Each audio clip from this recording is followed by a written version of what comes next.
നിങ്ങളുടെ കയ്യിൽ 5ന്റെ പൈസ എടുക്കാനില്ല, ഫെഡറൽ ബാങ്കിന്റെ അക്കൗണ്ട് യൂസർ ആണെങ്കിൽ നിങ്ങൾക്ക് 5ന്റെ പൈസ അല്ല, ഒരു റിവാർഡ് തന്നെ നിങ്ങൾക്കായി വെയിറ്റിംഗ് ആണ് അവിടെ. അങ്ങനെ ഡെബിറ്റ് കാർഡോ ക്രെഡിറ്റ് കാർഡോ യൂസ് ചെയ്ത് ട്രാൻസാക്ഷൻ ചെയ്തു വരുന്നവരാണെങ്കിൽ നിങ്ങൾക്ക് ഈ റിവാർഡ് വെച്ച് നിങ്ങളുടെ ബിൽസോ ഫോൺ റീചാർജോ ഒക്കെ ചെയ്യാൻ പറ്റും. ഇനി ഞാനത് എങ്ങനെയാണെന്നും കൂടി പറഞ്ഞുതരാം. നിങ്ങൾക്കിത് ബാങ്കിൽ നിന്ന് പറഞ്ഞു തരുമോ ഇല്ലെങ്കിൽ ഫെഡറൽ ബാങ്കിന്റെ ആപ്പിൽ നിങ്ങൾക്ക് ഇത് കാണുമോ ഒന്നും ചെയ്യില്ല. നേരെ മറിച്ച് നിങ്ങൾ ഗൂഗിളിൽ പോയിട്ട് ഫെഡറൽ റിവാർഡ്സ് എന്ന് സെർച്ച് ചെയ്യുക. ഫെഡറൽ റിവാർഡ്സ് എന്ന് സെർച്ച് ചെയ്യുന്ന സമയത്ത് നിങ്ങൾക്ക് ഫെഡറൽ റിവാർഡ്സ് എന്ന് പറഞ്ഞിട്ട് ഒരു ലിങ്ക് കാണാൻ വേണ്ടി പറ്റും. അത് ക്ലിക്ക് ചെയ്ത് നിങ്ങൾക്ക് ടോപ്പ് ലെഫ്റ്റ് കോർണറിൽ ഒരു 3 ലൈൻസ് കാണാൻ വേണ്ടി പറ്റും.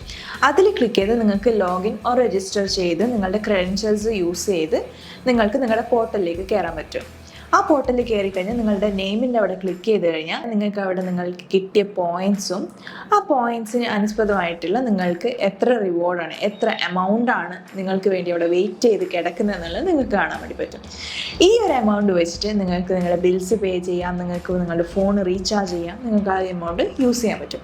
അപ്പോൾ ഇപ്പോൾ തന്നെ നിങ്ങളൊരു ഫെഡറൽ അക്കൗണ്ട് യൂസർ ആണെങ്കിൽ ഇത് പോയി ഒന്ന് ചെക്ക് ചെയ്തോ. നിങ്ങൾക്കുള്ള എമൗണ്ട് നിങ്ങൾ വെറുതെ നഷ്ടപ്പെടുത്തേണ്ട, വേഗം പോയി യൂസ് ചെയ്തോ.